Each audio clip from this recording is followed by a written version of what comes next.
Nesse vídeo aqui, eu quero te trazer uma ação cíclica, mas calma lá. Essa é a melhor ação cíclica da Bolsa de Valores. É a melhor. E eu vou te provar. Vem comigo. Salve, salve, investidor. Como é que você está? E a ação que eu tô falando, sem enrolação, é a B3. Aqui, ó. A B3zinha. Código em bolsa B3SA3. Está subindo quase 15% até o momento da gravação desse vídeo. Claro, correlacionada com o Ibovespa, né? O Ibovespa vai acabar subindo também. E aí fica até um pouco ambíguo, né? Eu falar, eu invisto na bolsa. Você falar pro seu amigo, eu invisto na bolsa. Aí o cara pode perguntar, se ele for mais entendido. Peraí, você investe na ação da Bolsa de Valores B3 ou você investe no Ibovespa como um todo ou até em outras ações da Bolsa de Valores? Olha a ambiguidade, né? Mas enfim, e por que eu digo que a B3 é a melhor ação cíclica da Bolsa de Valores? Porque vamos recapitular o que significa uma ação cíclica? É uma ação com resultado operacional inconstante, tá, Luan? Traduz aí. Tradução é a seguinte: são empresas que, a depender do momento da economia, seja no Brasil, seja no exterior, porque tem empresa que é mais dependente da economia brasileira,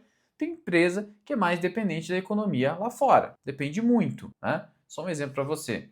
A VEG, por que a VEG não é uma empresa cíclica no geral? Tem pouca ciclicidade, apesar de estar num setor mais cíclico, que é o setor industrial. Porque como a receita dela é muito diversificada, e hoje 60% da receita é do exterior, por conta desse motivo, dessa diversificação geográfica, ela acaba minimizando os efeitos da ciclicidade do setor industrial. Então, tem empresas que, por conta da diversificação geográfica, conseguem ser menos cíclicas. Só que a B3 é uma empresa com risco doméstico enorme. Afinal de contas, é a Bolsa de Valores do Brasil. Brasil, economia brasileira. Então ela é altamente dependente disso. Por conta disso, ela acaba sendo cíclica, especialmente porque ela ganha muito mais dinheiro quando o mercado de renda variável no Brasil, o mercado de ações especialmente, está bombando. O problema é que o mercado de ações no Brasil só vai bombar de verdade quando a gente tiver uma taxa de juros mais razoável no Brasil. Não esses 14% que hoje vigora já há algum tempo. Só que, por que eu digo que é melhor? Porque mesmo num cenário como este, a B3 segue ganhando muito dinheiro. Não tanto quanto ela ganharia se a renda variável no Brasil realmente estivesse pujante. E antes que você me entenda mal, não me entenda, eu não acho que a B3 seja uma ação barata, negociando a 15 vezes os lucros. Mas detalhe, tá? Ela não está excessivamente cara. Porque eu vejo muita gente com opiniões rasas. Ah, tá cara, 15 vezes os lucros. Calma, é uma opinião muito rasa. Não é assim que você avalia. Inclusive a B3 está pouco acima do valor intrínseco que eu calculo para a empresa. Pouco acima. E tem outro detalhe também. Isso é regra de finanças. Empresas de maior qualidade, a gente exige menos retorno, porque o risco é menor. Empresas de pior qualidade, a gente exige mais retorno. Na taxa de desconto dos modelos de valuation. É assim que funciona. Você vai notar, por exemplo, que o ROIC, o retorno sobre o capital investido de empresas do setor elétrico, é 10%, 11%. Não é grande coisa. Só que mesmo assim essas ações se valorizam. Por quê? Porque o mercado exige menos retorno dessas empresas pela segurança, pela previsibilidade, pelo baixo risco operacional. É a mesma história. Muitas vezes você não renuncia a potenciais de ganho maiores pela segurança e pela previsibilidade. Por exemplo, quem faz concurso público e passa a ocupar um cargo público estável, até vitalício, esse indivíduo vai ter uma boa remuneração, na maioria dos casos, mas ele poderia ter uma remuneração superior na iniciativa privada. Só que esse indivíduo não quer correr o risco da iniciativa privada. Ele quer a previsibilidade do cargo público, do setor público. Então ele aceita ter um ganho mais limitado. É a mesma ideia. É a mesma ideia. Então tudo depende da rentabilidade, da segurança, da previsibilidade, para você dizer se um ativo é caro ou não. E aí o detalhe sobre B3 é o seguinte, né? Antes da gente continuar a nossa conversa. Existe um risco que eu acabei mudando de opinião ao longo do tempo. Que risco é esse? É o risco relacionado às novas bolsas. É um risco que o mercado monitora, claro, né? A gente teve aí um caso um pouco traumático, que foi o caso da Cielo. Até 2018, ali mais ou menos, a Cielo, junto com a rede, era um duopólio, né? Cobravam taxas abusivas, com margens absurdas e ganhavam muito dinheiro. Só que aí veio a Stone, veio outras empresas financeiras, e aí o mercado começou a ter que cobrar taxas menores. Na economia é assim, meu amigo. Toda vez que um novo negócio lucrativo e rentável é descoberto, num primeiro momento, ele vai ser altamente lucrativo para quem descobriu e começou aquele negócio. E aí, com o tempo, os concorrentes descobrindo que esse negócio é muito bom, eles entram no mercado entram nesse negócio e esse excesso de oferta, esse excesso de competidores joga os preços para baixo e é benéfico para o consumidor desse serviço, desse produto. E assim funciona. E aí, a taxa de retorno sobre o investimento, o ROIC, o ROI, que estava aqui em cima, cai aqui para baixo. É isso que acaba acontecendo na economia. Salvo quando a empresa tem uma vantagem competitiva durável, que é o que tanto Warren Buffett bate na tecla. Porque sem vantagem competitiva durável, a tendência é uma alta taxa de retorno cair para uma taxa de retorno medíocre ou até baixa. É o jogo do capitalismo, faz parte, você tem que entender isso. Então, se a empresa não tem proteção legal, ou se ela não tem uma proteção intrínseca, tipo a marca Coca-Cola, que assim, o produto é irreplicável, não tem o que fazer, cara. As taxas de retorno vão vir para um patamar menos atrativo. E aí, o mercado que geralmente fica exagerando tanto para cima quanto para baixo, perpetuando uma situação presente como se fosse subsistir para sempre, o que eu quero dizer com isso? O mercado precificava a Cielo como se ela pudesse ter aquela vantagem toda a vida inteira, para sempre. Isso é razoável? Sendo que não havia nenhuma proteção de fato a favor da Cielo para que ela pudesse sustentar aquelas taxas de retorno? Não. Então aí o mercado fala, olha, se isso aconteceu com a Cielo, por que não vai acontecer com a B3? E de fato, é um ceticismo que a gente não pode ignorar. Só que eu fui mudando um pouco de ideia ao longo do tempo a respeito disso. Recentemente, há a intenção do Fundo Mubadala de uma nova bolsa, né? Isso, a notícia se espalhou já faz tempo. Isso deve acontecer, tal, até 2027, ok. Mas qual que é o problema disso? Que eu não vejo o pessoal comentar. O problema é o seguinte. Eu peguei até aqui o histórico da B3. Aqui, histórico do emissor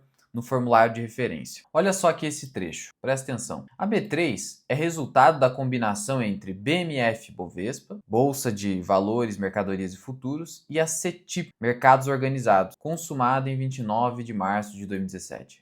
Antes disso, você tinha a BMF e a Bovespa, a Bolsa de Valores de São Paulo. Antes disso, você tinha outras bolsas de valores, como por exemplo, Bolsa do Rio de Janeiro. Só que agora você só tem a B3. O que eu quero dizer com isso? Que o mercado brasileiro, ele não admite competição de bolsas de valores, por mais que se tente. Não é nenhuma questão de proteção legal, não. É porque a gente não tem espaço para isso, não tem mercado para isso. Tanto assim que a gente, nas últimas décadas, se encaminhou para uma fusão total do mercado sem imposição legal, tá? Não teve imposição legal. Isso aqui foi simplesmente o mercado entendendo que o Brasil, a economia brasileira, só admite uma bolsa de valores relevante. Por isso a B3 é um monopólio natural. Não teve imposição. Não teve imposição nenhuma. Olha só a relevância do nosso mercado financeiro para o mundo. Eu vou te dar como exemplo aqui o ETF VT, que é o ETF da Vanguard, que consolida uma alocação global de recursos, ponderada pelo peso que cada bolsa e cada economia tem no todo. Olha onde está o Brasil, ele representa 0,4%. A economia brasileira e a Bolsa de Valores brasileira tem uma relevância ínfima para o mundo. É uma realidade. Isso se reflete no fato da B3 ser um monopólio natural, fruto de várias fusões. Quando eu me toquei disso, por mais que seja óbvio, assim, muita gente precisa pensar sobre o óbvio, eu cheguei à conclusão de que, tudo bem, poderemos ter alguns concorrentes da B3, mas nós só teremos realmente a B3 sob risco, perdendo margem, perdendo mercado, de fato, se a economia brasileira crescer fortemente. Algo que particularmente eu não acredito. Porque não há nada que indique isso. Não há nada que indique isso. Você pode ser otimista com o futuro do Brasil, não tem problema. Mas não há indicação técnica, econômica que diga que isso vai acontecer, pelo menos pelos próximos 10 anos. Claro que daí o futuro é incerto. Então, com base no cenário atual e no fato de que a taxa de juros no país dificilmente vai cair para um patamar que atraia investimentos de longo prazo na economia real, pelo menos pelos próximos 5 anos, especialmente se esse governo ganhar a reeleição, e aí mesmo que haja um ajuste fiscal, muito provavelmente não vai ser do jeito que a gente gostaria, é difícil, né? Você pensar, pelo menos pelos próximos 5 anos, a gente vai continuar andando de lado na economia brasileira. E aí não há espaço para você encher de bolsas de valores aqui no Brasil. O tempo já mostrou isso. A gente está falando de vários anos de tentativa de ter várias bolsas de valores. Uma bolsa para mercadorias e futuros, bolsa no Rio de Janeiro, bolsa em São Paulo, CETIP para títulos de renda fixa. E não deu. O mercado entendeu. Olha, vamos parar com essa brincadeira e consolidar numa coisa só. E é o que aconteceu. E veja que isso aconteceu em 2017, quando a economia brasileira já estava sob recuperação.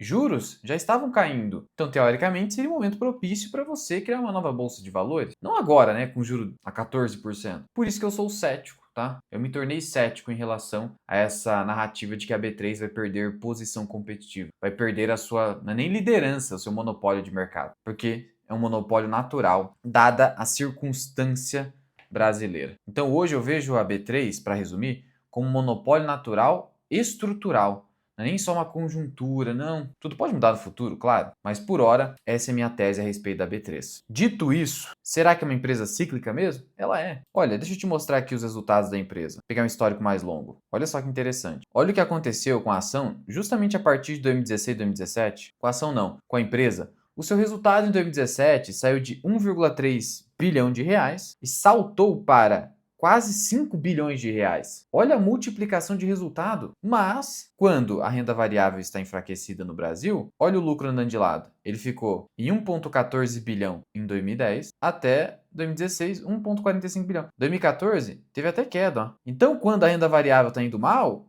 o lucro anda de lado. Depois, quando a gente tem um ciclo de alta da bolsa, aí essa porrada. E o que está acontecendo desde 2022? Lucro andando de lado, ó. Mas até que tá subindo um pouquinho. Andando de lado entre aspas. Tá subindo um pouquinho, mas não tá aquela explosão de crescimento. Então esse é o caráter cíclico da B3. Quando a Bolsa de Valores no Brasil está mais fraquinha, o gringo não tá entrando com força aqui no Brasil, a gente tem aqui um lucro andando de lado. Quando o juro no Brasil tá mais baixo, a empresa bomba. Olha o crescimento. E já fica fácil de você entender o seguinte, por que ela negocia um PVP de 4,27, que é alto, né? Por conta da sua rentabilidade, cara. A rentabilidade da empresa é muito alta. Olha o tamanho do ROI. Olha o tamanho do ROI. Altíssimo. E o risco financeiro é inexistente, porque a empresa tem uma dívida zerada hoje. Então ela tem um risco operacional que é baixo, apesar da ciclicidade, baixíssimo risco financeiro, alta rentabilidade, e aí a gente chega no preço, que aí é um problema, né? Porque, vamos pegar esse índice PL aqui da empresa. Olha, tá abaixo da média. Então não é lá assim um PL muito alto. Claro que a gente precisa considerar o seguinte, né? Aqui quando o PL da B3 estava em 26, 29, isso era justificado por um juro mais baixo. Mas isso é ciclo.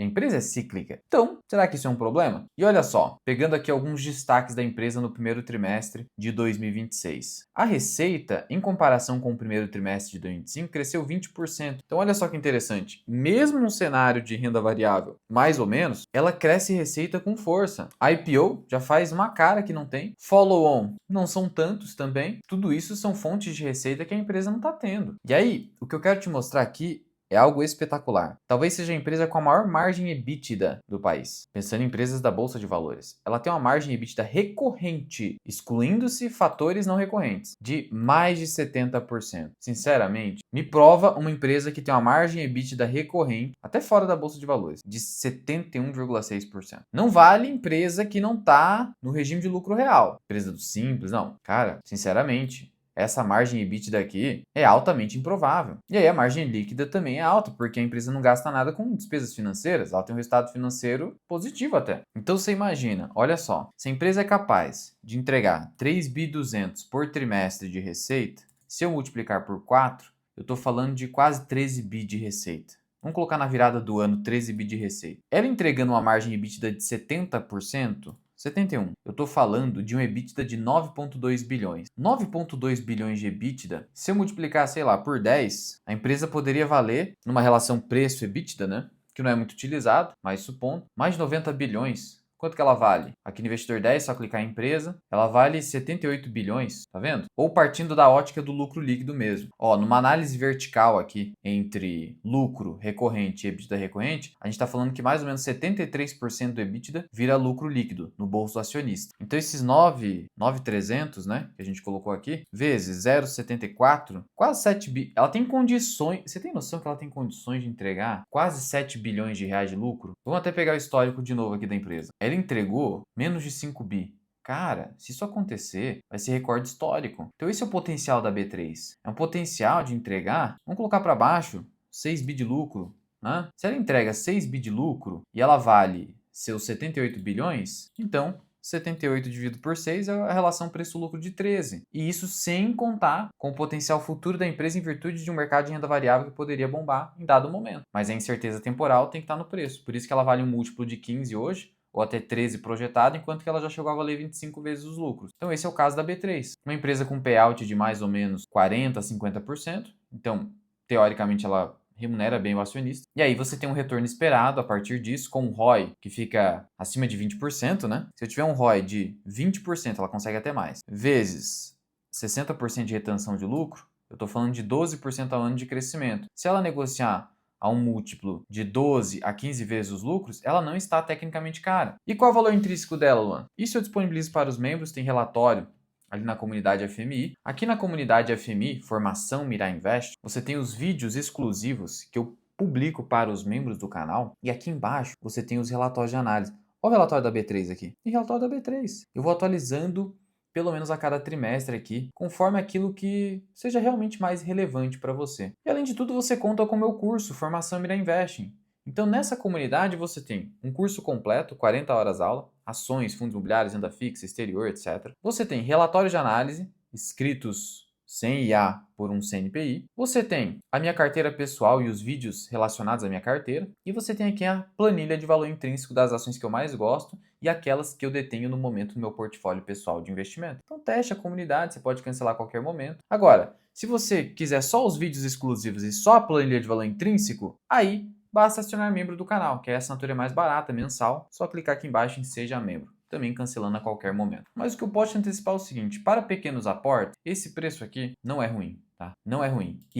Por que é a melhor empresa cíclica da Bolsa? Cara, margem EBITDA de mais 70%. Só por aí você já mata a pau. Só por aí você já mata a pau. Você não tem nada igual. Ah, Taesa. Deixa eu pegar a Taesa para você ver. Margem EBITDA, 60%. Não tem, cara. Simplesmente não tem. E olhando para frente, porque ali a gente, por hora, só tem o resultado do primeiro trimestre de B3. Pegando aqui o último comunicado ao mercado, que são os destaques operacionais de junho de 2026, a gente vê aqui números, para resumir, sem encher muito seu saco, são números ok, tem nada preocupante. Ah, futuro de criptoativos teve queda no volume. Bitcoin caindo, ninguém quer saber de Bitcoin mais. Isso aqui é normal. Não é uma receita relevante para a B3. Você tem algumas quedas aqui esperadas em virtude da queda na bolsa de valores, então ela é cíclica, então você tem que estar ciente disso. Pode ser até bom isso, né?